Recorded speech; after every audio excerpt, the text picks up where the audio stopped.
The title of today's message is immortality. ஆமென் சொல்லுங்க. 3 வசனங்களை சொல்லுகிறேன். கேட்க காதுள்ளவன் கேட்க கடவன். 2வது வசனம், ஏற்றுக்கொள்ள மனதாய் இருந்தால் ஏற்றுக்கொள்ளுங்கள். இயேசு இதெல்லாம் சொன்னார். ஏன் சொன்னார்னா, சில விஷயங்களை மக்களால் ஏற்றுக்கொள்ளவே முடியாது. சிலர்லாம் ரொம்ப பிடிவாதமாக நாங்கள் செத்தே ஆவோன்றாங்க. சரி, செத்துக்க, எல்லாமே ஆப்ஷன் தான். என் அன்புக்குரியவர்களே, இயேசு சொன்னார் கேட்க காதுள்ளவன். அப்படின்னா என்ன அர்த்தம்? எல்லாரும் கட்டாயம் இதை கேட்கணும்னு அவர் சொல்லவே இல்லை. It is an option, optional message. நீ விரும்பினால் பெற்றுக்கொள்ளலாம்.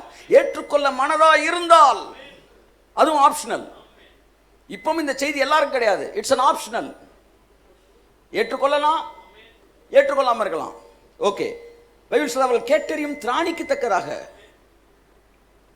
முடியலன்னா விட்டுருங்க, முடிஞ்சா எடுத்துக்கங்க. ஆனா இன்னைக்கு பத்த வைக்கிற வெடி என்னைக்குனாலும் வெடிக்கும்.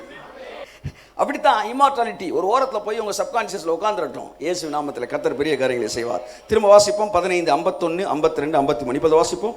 இதோ ஒரு ரகசியத்தை உங்களுக்கு அறிவிக்கிறேன். நல்லா தெரிஞ்சுக்கங்க. எல்லாருக்கும் ஒன்று சொல்லிட்டா அதுக்கு பேரு ரகசியமே கிடையாது. பவுல் தொடங்கும் போதே சொல்றாரு ரகசியம்ன்றார். அப்படின்னா என்ன அர்த்தம்? இந்த சப்ஜெக்ட் எல்லாருக்கும். ஆமா, சிலர்கிட்ட போய் சொல்லுங்க, ரகசியம் உன்ட்ட மட்டும் சொல்றேன், யார்ட்டையும் சொல்லாது. அப்படின்னா என்ன அர்த்தம்? ஆமாம், சில நேரம் என் ஃப்ரெண்ட்ஸ் கேட்பேன், அவங்ககிட்ட மட்டும் சொல்லாமல் அவங்ககிட்ட சொல்கிறதுக்கு பேசாமல் மொட்டை மாடலேருந்து மைக்கை போட்டு சொல்லிடலான்னு. ஏன்? அவங்ககிட்ட சொல்கிறதும் எல்லார்ட்டையும் சொல்கிறதும் ஒன்று தான். அவங்க நல்லா அந்நிய பாஷையில் இப்போ கீக்கா பூக்கு எல்லாம் நடக்கும். ஆனால் வாயை மட்டும் அவங்களால கண்ட்ரோல் பண்ணவே முடியாது. இதுக்கு பேசாமல் மாடியிலேருந்தே பேசிடு. அவங்க என்ன செய்வாங்க? யார்ட்டையும் சொல்லாதீங்கன்னு சொன்னப்பறம் அவங்க என்ன செய்வாங்க? அவங்க போய் யார்ட்டையும் சொல்லாதீங்கன்னு சொல்லுவாங்க. அவங்க போய் யார்ட்டையும் சொல்லாதீங்கன்னு சொல்லுவாங்க. பவுல் சொல்லுகிறார், ஒரு ரகசியத்தை உங்களுக்கு சொல்லுகிறேன். அப்படின்னா immortality is a secret, is a mystery. கையை தட்டு. ஆமா, it is not an open message, it is not an open declaration, it is a secret. இதை புரிந்து கொள்வதற்கு இந்த ஜீவன் கிரியை செய்கிறது. வாசிப்போம். நாம் எல்லாரும் நித்திரை அடைவதில்லை. அவன் எப்படி பேசிருக்கான் பார் சார். டேய், எல்லாம் கிட்ட வாங்கப்பா, எல்லாருக்கும் ஒரு ரகசியம் சொல்றேன். நம்ம நித்திரை அடைவதில்லை. அடுத்து வாசிங்க. ஆகிலும் கடைசி எக்காலம் தொனிக்கும் போது, ஒரு நிமிஷத்திலே ஒரு இமை பொழுதிலே, இதான் நான் சொன்னேன், ஒரு இமை பொழுதிலே. இமை பொழுது உன்னை நான் கைவிட்டேன் பார்த்தீங்களா? அங்க அவர் இமை பொழுது கைவிட்டனால தான் இமை பொழுதுல நான் மறுரூபமாக்கப்பட்டேன். ஒரு இமை பொழுதிலே நாம் எல்லாரும் மறுரூபமாக்கப்படுவோம். நாம் உயிர்ப்பிக்கப்படுவோம் அல்ல, நாம் மறுரூபமாக்கப்படுவோம். இறந்தவர்கள் உயிர்ப்பிக்கப்படுகிறார்கள், உயிரோடு இருக்கிறவர்கள் உயிர்ப்பிக்கப்படுகிறார்கள். அதற்கு பேர் தான் மறுரூபமா. இறந்தவங்க உயிரோட எந்திரிச்சா உயிர்த்தெழுதல், உயிரோட இருக்கிறவன் உயிரோட எந்திரிச்சா மறுரூபம். கை தட்டுங்க அவருக்கு. கடைசி எக்காலம் தொனிக்கும் போது ஒரு செகண்ட்ல 2 வேலை நடக்குதான். செத்தவன் எந்திரிக்கிறான், உயிரோட இருக்கிறவன் எந்திரிக்கிறான். புரியுதா நான் சொல்றது உங்களுக்கு? உயிரோடு இருக்கிற உயிரோடு தான் சார் இருக்கிறாரு. உயிரோடு இருப்பது வேறு, ஜீவனோடு இருப்பது வேறு. மரித்தவன் இம்மார்டல் லைஃப்குள்ள என்ட்ராகும் போது இந்த உயிரோடு இருக்கிறவன் இம்மார்டல் லைஃப்குள்ள வரான். அழிவுக்கு எதுவான இது அழியாமையும், சாவுக்கு எதுவான இது சாகாமையும் தரித்துக் கொள்கிறது. சிலருக்கு மரித்திருந்தனால அவனை என்ன செய்யறாரு? அங்கிருந்து எழுப்புறாரு. சிலர் உயிரோடு இருக்கும்போது எழுப்புறாரு. அவனுக்கு பெயர் உயிர்த்தெழுதல், நமக்கு பெயர் மறுரூபம். பவுல் சொல்லுகிறார், நாம் உயிரோடு எழுந்திருப்போம்னு சொல்லல. பவுல் நாம் ஒரு விஷயத்தை புரிஞ்சுக்கங்க, நாம் மறுரூபமாக்கப்படுவோம். மறுரூபமாக்கப்படுதல் என்றால் 2 விதமான உயிர்த்தெழுதல். இறந்தவர்கள் எழுந்தா, செத்தவங்க உயிரோட எழுந்திருச்சா அது உயிர்த்தெழுதல். உயிரில்லவங்க உயிரோட எழுந்திருச்சா அது மறுரூபம். ஆமென். ரோமர் 8:11 வாசிங்க. அன்றியும் இயேசுவை மரித்தோரிலிருந்து எழுப்பினவருடைய ஆவி உங்களில் வாசமாய் இருந்தால், கிறிஸ்துவை மரித்தோரிலிருந்து எழுப்பினவர் உங்களில் வாசமாய் இருக்கிற தம்முடைய ஆவியினாலே சாவுக்கேதுவான உங்கள் சரீரங்களையும் உயிர்ப்பிப்பார். பாத்தீங்களா? நீங்க உயிரோட தானே இருக்கீங்க, ஆனா உங்களை உயிர்ப்பிப்பாராம். இது எப்படி இருக்கு? நான் உயிரோட இருக்கும் போதே என்னை உயிர்ப்பிக்கிறாரு. எதை உயிர்ப்பிக்கிறாரு? என் ஆவி உயிர்ப்பிக்கப்பட்டு விட்டது, என் சரீரத்தை உயிர்ப்பிக்கிறார். இந்த சரீரத்தை உயிர்ப்பிக்கிறதுக்கு பேர் தான் மறுரூபம். சாவாமையை நான் தரித்துக் கொள்கிறேன். இது செத்த பிறகு நடக்கிறது இல்லை, உயிரோடு இருக்கும்போதே நடந்துரும்.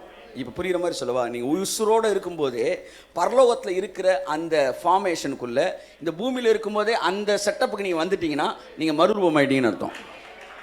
புரியல? அந்த ஏரியாக்குள்ள கொஞ்சம் பேருக்கு புரியல. நீ உயிரோடு இருக்கும்போதே பரலோக வாசிகளை போன்ற சரீரத்தை அந்த வாழ்க்கை முறையை இந்த பூமியில உயிரோடு இருக்கும்போதே அதை பெற்றுக்கொண்டீங்கன்னா அதுக்கு பெயர் தான் மறுரூபம். இந்த மறுரூபத்தை தான் பைபிள் சொல்லுது, உங்கள் மனம் புதிதாகிறதுனாலே நீங்கள் மறுரூபமாக முடியும். ஆனால் இன்னைக்கு பெந்தெகோஸ்தில் இருக்கிற மிகப்பெரிய விஷயம் என்னன்னா, நாம் வந்து ஜெபிக்கிறோம், அழுகிறோம், துதிக்கிறோம், எல்லாம் பண்றோம். ஆனால் மறுபடி இந்த பூமிக்குரிய மக்களைப் போலவே வாழ விரும்புகிறோம். ஆனால் தேவனோ உங்களை பரலோகவாசிகளாய் வாழ வைக்க விரும்புகிறார். You are the extension of heaven. You are the extension of heaven. நீங்கள் பரலோகத்தின் எக்ஸ்டென்ஷனா இருக்கீங்க. You are the extension of the heavenly Father. நீங்கள் இயேசுவின் எக்ஸ்டென்ஷன். எல்லாம் சொல்லுங்க, நீங்க யாரு? ஹலோ, கர்த்தர் உங்கள் கண்களை திறப்பாராக. I am the extension of Jesus Christ. ஆமென். அதான் பவுல் சொன்னார், வாழுவது நான் அல்ல, கிறிஸ்துவே என்னில் வாழ்கிறார். The extension of Jesus. The extension of Jesus. I am the extension of kingdom. I am the extension of heaven. பரலோகத்தின் நீட்சி நானா இருக்கிறேன். பரலோகத்தின் நீட்சி என்றால் பரலோக ராஜ்யம் என்ற அர்த்தம். பிரிட்டனின் நீட்சி பிரிட்டிஷ் ராஜ்யம். பிரிட்டனுடைய ராஜ்யம் எங்க வந்துருச்சு? இந்தியாவுக்கு வந்தாலும் பிரிட்டிஷ் கிங்டம் ஆச்சு. அப்படிதான் நான் தேவனுடைய நீட்சியாக இருக்கிறேன். அப்ப என்னங்க அர்த்தம்? தேவன்கிட்ட எதெல்லாம் இருக்குதோ அதெல்லாம் எனக்குள்ள இருக்கு. அவருடைய சரீரத்தின் அங்கமாக இருக்கிறேன். சொல்லுங்க ஆமென். இப்போ நான் வந்து பாருங்க, என் முகம் இருக்கு, என் மூக்கு இருக்கு, என் கண் இருக்கு, என் கை இருக்கு. இந்த கை இந்த உடம்புல இருக்கு, இந்த கை இந்த உடம்புல. இந்த கை வெள்ளையா இருக்கு, இந்த கை மட்டும் கருப்பாக்குமா? அது எப்படி இருக்காது.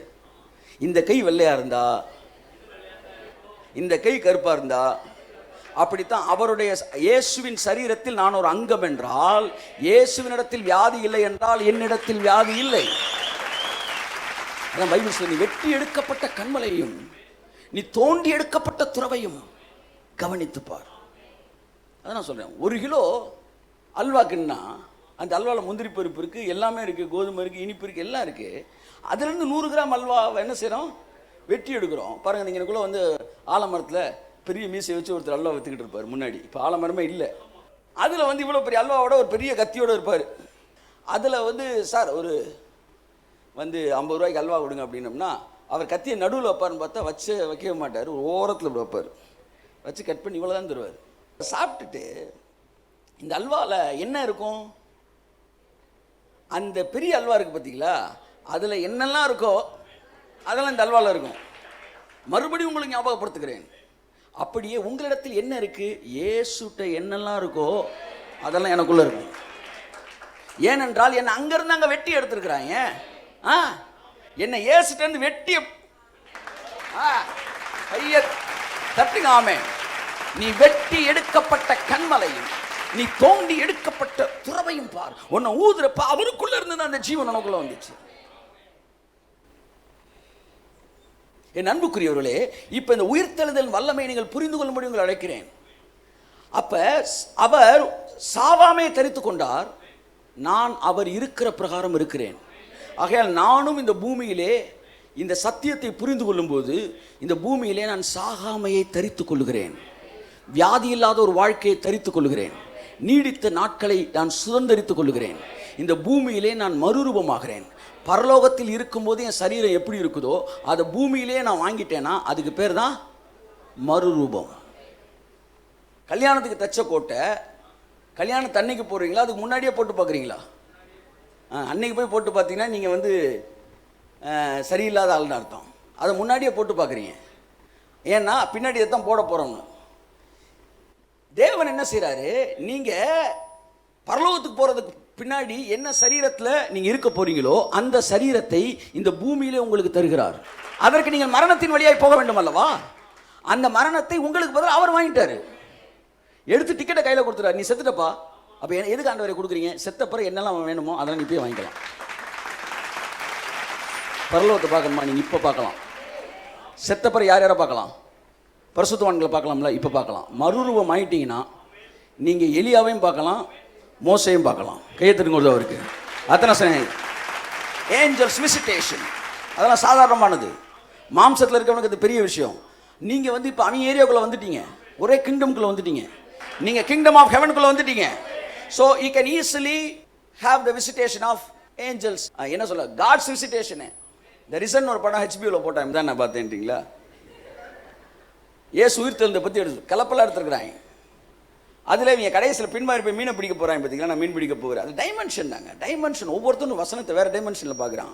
படகு அமிழத்தக்கதாகணும்னா நம்ம நினைக்கிறோம் வந்து மீன் அள்ளி போட்டு படகு அமிழத்தக்கதாக. அவன் வந்து வலையை இழுக்கும் போதே படகு அமிழுது.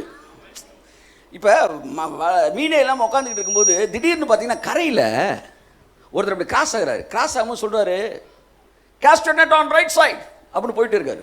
தூரமாக ஒருத்தர் கம்பை பிடிச்சிட்டு நெட்டை வந்து வலைய வலது கை பக்கம் போடு அப்படின்ட்டு தூரமாக சொல்லிட்டு போகிற, வலைய வலது கை போடும். வலையை பார்த்துட்டு ஓகே அப்படின்றான் பேதுரு. சொல்லிட்டு வலையை போகிறான்னு போட்டுக்கிட்டு இருக்கும்போது எல்லாம் போட்டுக்கிட்டு இருக்க இவன் மட்டும் அப்படியே பார்க்குறான். அப்படியே கொஞ்சம் கொஞ்சமாக பார்த்து ஐடென்டிஃபை பண்ணிட்டு அவர் இயேசு அப்படின்றான். இந்த விசிட்டேஷன் இருக்குது பார்த்தீங்களா, இப்படித்தான் உங்கள் வாழ்க்கையில் பல நேரம் அவர் வராரு சார்.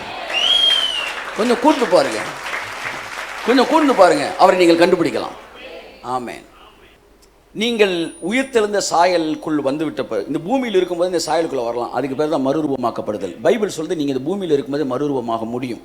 மார்க் 9ஆம் அதிகாரத்தில் இயேசு அதை உங்களுக்கு செயல்முறைப்படுத்தி காட்டினார். நீங்கள் பூமியில் இருக்கும்போது மறுரூபமாக முடியணும். வாசிப்போம். மார்க் 9:1ஆம் அதிகாரம் 1ஆம் வசனத்திலிருந்து. அன்றியும் அவர் அவர்களை நோக்கி இங்கே நிற்கிறவர்களில் சிலர் தேவனுடைய ராஜ்யம் பலத்தோட வருவதை காணும் முன் மரணத்தை ருசி பார்ப்பதில்லை என்று மெய்யாகவே உங்களுக்கு சொல்கிறேன் என்றார். எல்லாரும் பாருங்க, மறுரூபத்துக்கு முன்னாடி அவர் சொன்ன வார்த்தை, தேவனுடைய ராஜ்யத்தை நீங்க பார்க்க போறீங்கன்னாரு. இப்போ என் கேள்வி, மறுரூபம் என்பது பரலோகத்தில் நடக்க போகிறதா, பரலோக ராஜ்யத்தில் நடக்க போகிறதா? பரலோகத்தில் நடக்க போகிறதுன்னா அங்கே, பரலோக ராஜ்யத்தில் நடக்க போகிறேன்னா இங்கே. அதான் ஏசாயா 25:9 அந்த வசந்த போடுமா, அவர் மரணத்தை ஜெயமாய் விழுங்குவார். அந்த வசந்த வாசிங்க. அவர் மரணத்தை ஜெயமாக விழுங்குவார்.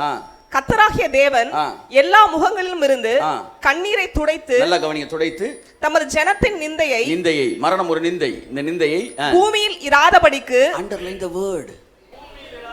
ஹலோ, மரணம் பரலோகத்துக்கு போன பிறகு மாறாது, பூமியில் இருக்கும்போதே மாறிடும்.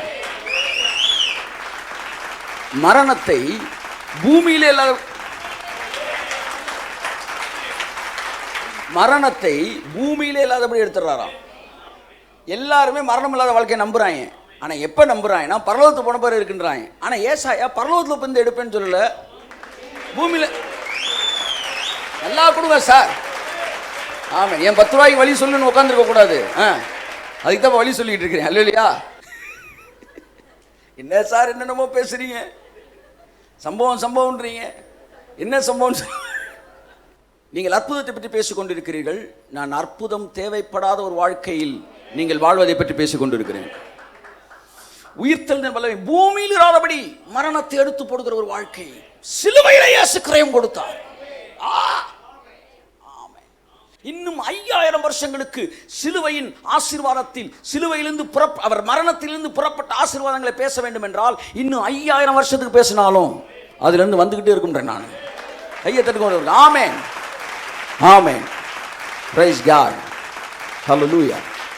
சார், ஒரு மனிதன் கொடுத்த கிஃப்ட்லேயே நீங்க ஓப்பன் பண்ணி அதை முழுசா ரசிக்கிறதுக்கு 3 மாசம் ஆகுனா, தேவன் ஒரு கிஃப்ட் கொடுத்தாருன்னா தொடர்ந்து உங்க பேரன் பேத்தி கூட தாத்தா சிலுவையில் அப்படின்னா நீங்க கேட்காத ஒரு மேட்டர் சொல்ல போறான்னு அர்த்தம்.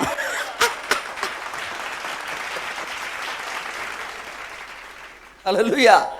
என் அன்புக்குரியவர்களே, பூமியில் இராதபடி எடுத்து போடுகிறார். அப்ப இந்த பூமியில சிலுவையில மரித்து, அந்த சிலுவை மரணத்துக்குள்ள நீங்க இயேசுவை சொந்த இரட்சகராக ஏற்றுக்கொண்ட உடனே என்ன நடக்குதுன்னா, அந்த மரணத்தின் சாயலையும் நீங்கள் தரித்து கொண்டபடினால் பைபிள் சொல்லுது, ஒரு தரம் மரிப்பது தான் மனுஷனுக்கு நியமிக்கப்பட்டிருக்கிறது. அந்த ஒரு மரணத்தை இயேசு உனக்காக சிலுவையிலே முடித்தபடினால் 2வது மரணத்தை நீங்கள் பெற வேண்டிய அவசியம் இல்லை. நீங்கள் ஏற்றுக்கொள்ள மனதாக இருந்தால், வரப்போகிறவனா எலியா இவன் தான் இயேசு சொன்னது மாதிரி, ஏற்றுக்கொள்ள மனதாக இருந்தால். இந்த மறுரூபம் என்பது எங்கே நடப்பது? பரலோகத்தில் நடப்பதில்லை, பரலோக ராஜ்யத்தில் நடப்பது. பரலோகம் வேற, பரலோக ராஜ்யம் வேற. உங்களுக்கு ஏற்கனவே சொல்லியாச்சு, திரும்ப சொல்ல முடியாது. இப்போ you are in the kingdom of God, kingdom of heaven. இந்த கிங்டம் ஆஃப் காட்ல தான் வந்து இந்த டிரான்ஸ்ஃபார்மேஷன் நடக்குது. இப்போ நீங்கள் ரட்சிக்கப்பட்டவொன்னே எல்லாருமே அந்த தேவனுடைய ராஜ்யத்துக்குள்ளே வந்துட்டீங்களே, இப்போ உங்கள் சரீரம் மறுரூபமாக ஆரம்பிச்சிருச்சுன்னு நான் சொல்கிறேன். ஆமென் சொல்லுங்க. வாசிப்போம். 9:1-2. அன்றியும் அவர் அவர்களை நோக்கி, இங்கே நிற்கிறவர்களில் சிலர் தேவனுடைய ராஜ்யம் பலத்தோட வருவதை காணும் முன் மரணத்தை ருசி பார்ப்பதில்லை என்று மெய்யாகவே உங்களுக்கு சொல்லுகிறேன் என்றார். 6 நாளைக்கு பின்பு இயேசு பேதுருவையும் யாக்கோபையும் யோவானையும் அழைத்து உயர்ந்த மலையின் மேல் அவர்களை தனியே கூட்டிக் கொண்டு போய் அவர்களுக்கு முன்பாக மறுரூபமானார். தேவனுடைய ராஜ்யத்தை காணும் முன் இறக்க மாட்டான்னு சொன்னேன். என்ன சொல்லிட்டேன்? தேவனுடைய ராஜ்யம்னா இயேசு வரும்போது வரப்போகுது சார். நாய் அப்படின்னா இயேசு நான் கூட இருந்தவங்களே இன்னைக்கு வரை சாகாமையா இருக்கிறாங்க. அவர் சொன்னா நீங்க இருக்கிற சிலர் சாகுறதுக்குள்ளே பார்த்துருவீங்கடான்னாரு. அப்படின்னா என்ன அர்த்தம்? இவர் சொன்ன 8 நாளைக்குள்ள அவர் அந்த ராஜ்யத்தை காமிச்சிட்டார். மறுரூபமாக்கப்பட்ட வாழ்க்கை தான் பரலோக ராஜ்யத்தை பூமிக்கு காட்டுகிற வாழ்க்கை. நீங்கள் பரலோக ராஜ்யத்தை இந்த பூமிக்கு காட்ட வேண்டும் என்றால் நீங்கள் மறுரூபமாக்கப்பட்ட வாழ்க்கையை நீங்கள் காண்பிப்பீர்கள் என்றால் அதுதான் இந்த பூமிக்குள்ள ஓ இதுதான் பரலோக ராஜ்யமா, இந்த சிட்டிசனாக என்ன செய்ய வேண்டும்? இயேசுவை சொந்த ரட்சகராக ஏற்றுக்கொள்ளும் போது இந்த பரலோகத்தின் குடிமகனாய் மாற முடியும்.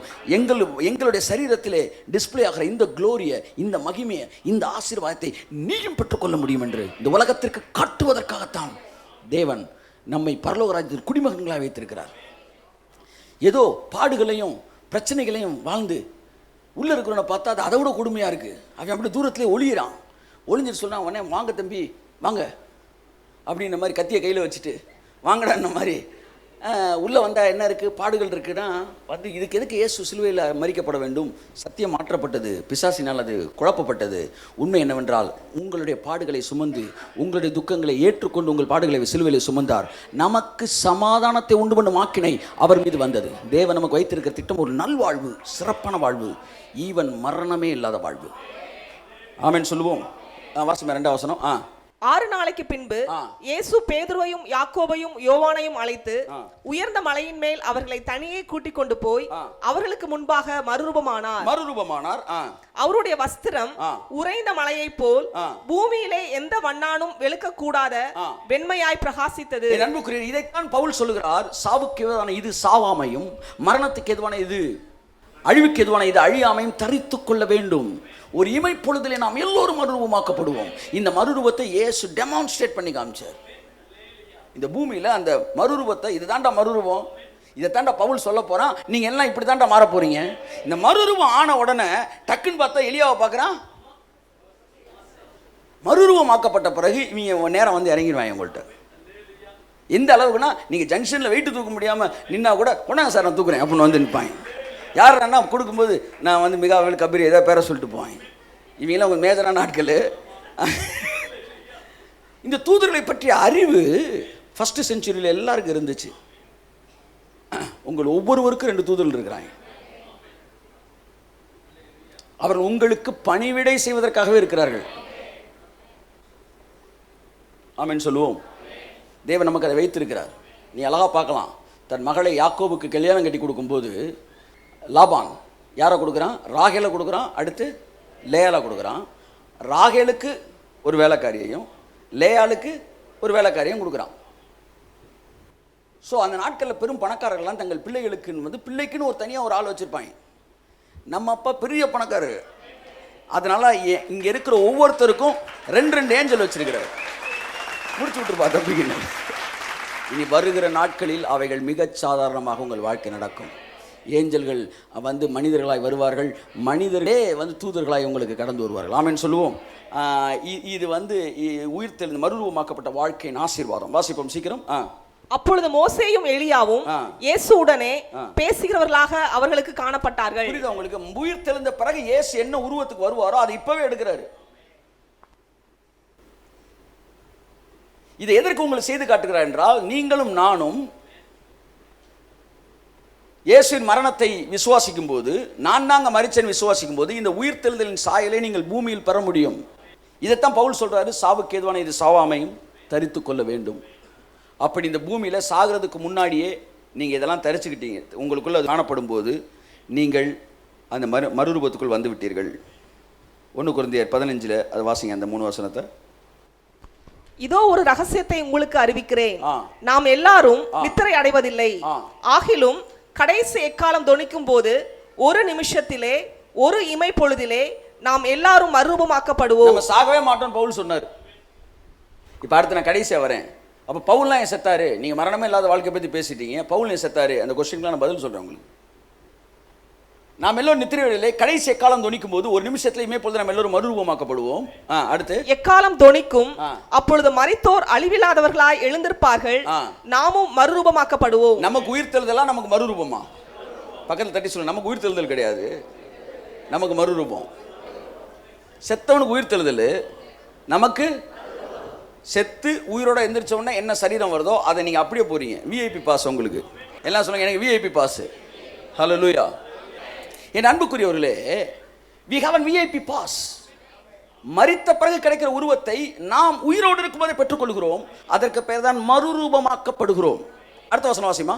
அழிவுள்ளதாகிய இது, அழிவுள்ளதாகிய இது அழியாமையும், சாவுக்கேதுவாகிய இது சாவாமையையும் தரித்துக் கொள்ள வேண்டும். தரித்துக் கொள்ள. என் அன்புக்குரியவர்களே, இவ்வளவு பாருங்க, இம்மார்டாலிட்டியை பேசுறான். the mortal body will put on the immortality.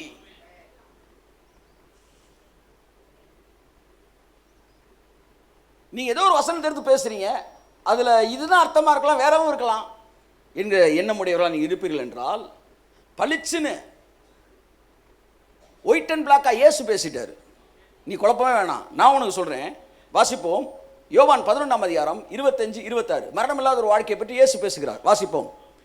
இயேசு அவளை நோக்கி, நானே உயிர்த்தெழுதலும் ஜீவனுமாயிருக்கிறேன். என்னை விசுவாசிக்கிறவன் மரித்தாலும் பிழைப்பான். உயிரோடு இருந்து, முக்கியமான வார்த்தை, உயிரோடு இருந்து என்னை விசுவாசிக்கிறவன் எவனும் என்றென்றைக்கும் மரியாமலும் இருப்பான். கையை தட்டு. What's your question? What's your answer? இந்த கேள்விக்குரிய பதில் என்ன? உயிரோடு இருந்து என்னை விசுவாசிக்கிறவன். பவுல் கொஞ்சம் PhD, கொஞ்சம் குழப்பி பேசிட்டாரு. இப்ப எல்கேஜியை புரிஞ்சுக்கிற மாதிரி பேசிட்டாரு. என்னை விசுவாசிக்கிறவன் செத்தாலும் புலப்பாண்டா, உயிரோடு இருந்து விசுவாசிக்கிறவன் சாகாமலே இருப்பான்டா. எவ்வளவு ராவா பேசியிருக்கிறாரு, ஓப்பனா பேசியிருக்காரு, பிளாக் அண்ட் ஒயிட்டா பேசிட்டாரு. உயிரோடு இருந்து நீங்கள் அவரை விசுவாசித்தால், என்னை விசுவாசிக்கிறவன் எவனும், PhD எல்கேஜி, எவனும் மரியாமலும் என்றென்றைக்கும் மரியாமலும் இருப்பான். ஹல்லேலூயா. இதைத்தான் பவுல் சொல்றாரு. கடைசி எக்காலம் தொனிக்கும் போது, வாசிங்க. கடைசி எக்காலம் தொனிக்கும் போது ஒரு நிமிஷத்திலே, ஒரு இமை பொழுதிலே நாம் எல்லாரும் மறுரூபமாக்கப்படுவோம். என்ன சொல்றான்? சார் இது நடக்கும் சார், we accept it. ஆனா எப்ப தெரியுமா நடக்கும்? கடைசி எக்காலம் தொனிக்கும் போது தானே சார் நடக்கும். கடைசி ஒரு எக்காலம் ஊதணும் சார், அப்பதான் சார் நடக்கும். இப்ப என்னுடைய கேள்வி, எக்காலம்னா என்ன? முதல்ல தெரிஞ்சுக்க. எக்காலம்னு நீ டக்குன்னு இஸ்ரேலில் போய் ஒரு எக்காலத்தை அது நினைக்காத. Bible is the one.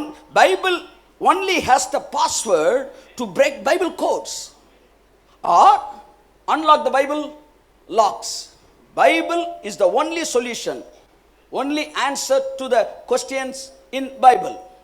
பைபிள்ல இருக்கிற எல்லா கேள்விக்கும் பைபிள் தான் பதில். பைபிள்ல இருக்கிற எல்லா கோடுக்கும் பைபிள் தான் பாஸ்வேர்டு. அப்ப எக்காலம் துணிக்கும் போதுதான் இதெல்லாம் நடக்கும் என்றால், எக்காலம் என்றால் என்ன? அதான் கேட்க வரேன். நீங்க சொல்ற மாதிரி எக்காலம்ன்றது பம்பர கிடையாது. எக்காலம் என்பது 1 கொரிந்தியர், இன்னைக்கு எக்காலத்தை பத்தி தான் பேச போறேன் உங்கள்கிட்ட.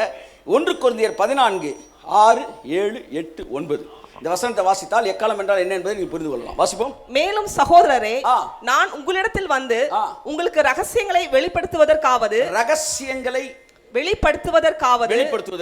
அடுத்து அறிவை உண்டாக்குவதற்காவது, அடுத்து தீர்க்க தரிசனத்தை அறிவிக்கிறதற்காவது, போதகத்தை போதிக்கிறதற்காவது, ஏதுவானதை சொல்லாமல். எத்தனை சொல்லியிருக்கார் சொல்லுங்க? ரகசியத்தை சொல்றது, அறிவை சொல்றது, தீர்க்க தரிசனம் சொல்றது, போதிக்கிறது. இதை நாளையும் பேசுறாரு.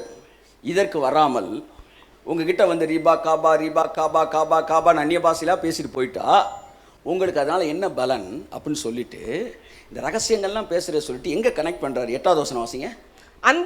அந்தப்படி எக்காலமும் விளங்காத சத்தமிட்டால் எவன் யுத்தத்திற்கு ஆயத்தமாவான். இதுக்கு அர்த்தம் என்ன? எக்காலம் ஊதுன உடனே கரெக்டா ஊதுனா அந்த எக்காலத்தில் ஒரு மெசேஜ் இருக்கு. அந்த ஊதுற ஸ்டைலில் ஒரு ஸ்டைல் அவங்களுக்கு போர் வீரர்களுக்கு மட்டும் தெரியும். தன் தர தன் தன் தன் தன் தான் ஊதுன உடனே போருக்கு ஆயத்தமாக வேண்டும் அது ஒரு மெசேஜ் இருக்கும். இன்னொரு எக்காலம் ஸ்டைல் இருக்கு, வேற ஸ்டைலில் ஊதும்போது போர் முடிஞ்சிருச்சுடா அப்படின்னு வாங்கலாம். கை தட்டுங்க அவருக்கு. எல்லாம் போரை விட்டுட்டு வந்துரு, எல்லாத்தையும் அடிச்சு ஜெயிச்சாச்சு அப்படின்றது. இப்போ என்னன்னா பவுல் சொல்றாரு, எக்காலம் ஊதுவது என்பது it is a conveying a message. Amen சொல்லுங்க. இதான் பவுல் சொல்றாரு, நான் உங்கள்கிட்ட வரும்போது ஒரு ரகசியத்தை சொல்றதுக்கு தான் வரணும். எக்காலம் ஊதுறவன் சரியா ஊதுனா தான்டா மெசேஜ் தெரியுன்றாரு. அப்ப எக்காலம்னா என்ன? மெசேஜ். கை தட்டுங்க ஒருத்தவருக்கு.